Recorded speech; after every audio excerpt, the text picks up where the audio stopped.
The story of the circus in Australia and its travelling troupe of artists and acrobats has rarely been told, despite the international acclaim for many of the nation's top performers. There's now a National Institute of Circus Arts in Melbourne, where tomorrow a book titled CIRCUS, The Australian Story is being launched. Matt Peacock reports. Ladies and gentlemen, boys and girls, roll up to the greatest entertainment in the world, the circus.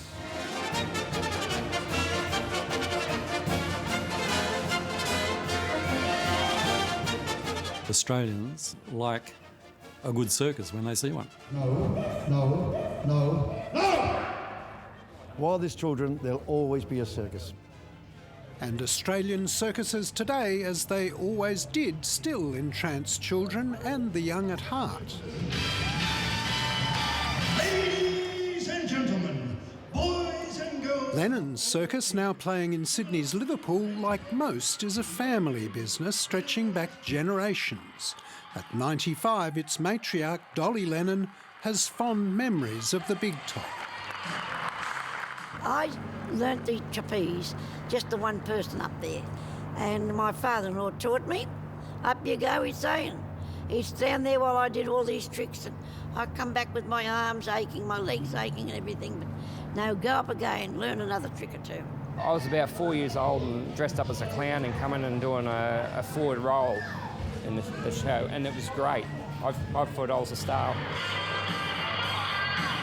Once you're hooked, you'll never leave, believes Dolly's grandson, Warren Lennon. Can you ever imagine life without a circus for you? No, never.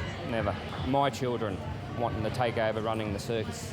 They're talking about it already. They were talking about when they were 2-year-old, 3-year-old, circus is their life. Traditional circuses have evolved along with community concerns about animal welfare.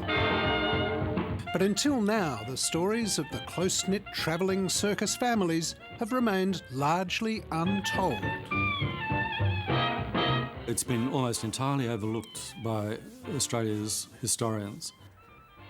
Author Mark St Leon has tracked his own family's origins in Australia's rich but unchronicled circus tradition. It's a mobile, adaptable type of entertainment, so it's well suited to Australian conditions. We're a mobile, adaptable people. Mark St Leon's great-great-grandfather's circus followed the gold rush to Ballarat, and it was in this tent the Eureka Stockade rebels first met and hid their ammunition. Some of the diggers, armed with revolvers and pistols, came down to the circus and grabbed the German bandsmen, musicians, and marched them at gunpoint up to where the stockade was being built and had them serenade the diggers all day while they were hewing and cutting all these logs to make their stockade. Circus comes to town, yes, right into the heart of Sydney, and they're ready to hoist the big top for the big show. More than a century ago, there was a golden era for Australian circus. Family troupes like Ashtons and Worths became household names as they travelled the country, then the world, with the skill of performers like May Worth winning instant fame.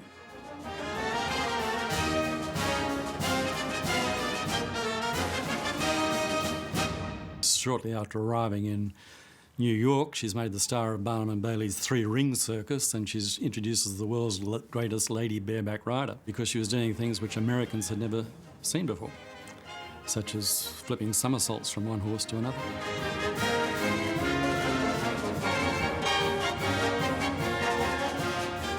A few years later, after May Worth, came Con Carlino, who reinvigorated the style of tight wire performance by not only doing acrobatics on the tight wire but dancing along the tight wire, the same as Nijinsky might have danced across a ballet stage. The Aboriginal acrobat Con Carlino was arguably the greatest high wire artist in history. He made backward somersaults on the wire seem easy, but after 5 years of practice, he perfected the much more dangerous and difficult forward somersault. For decades now, it's been predicted that the traditional circus, like this one, with its acrobats and clowns, would simply fade away under the onslaught of television and other electronic entertainment. But the circus has adapted, and as you can see, reports of its demise have been premature. Try not to sit on the bar, stay open and just let me pull you over the bar. Yeah? Go again? The advent of the Canadian Cirque du Soleil and, closer to home, Circus Oz, have taken the art to new heights. Very good.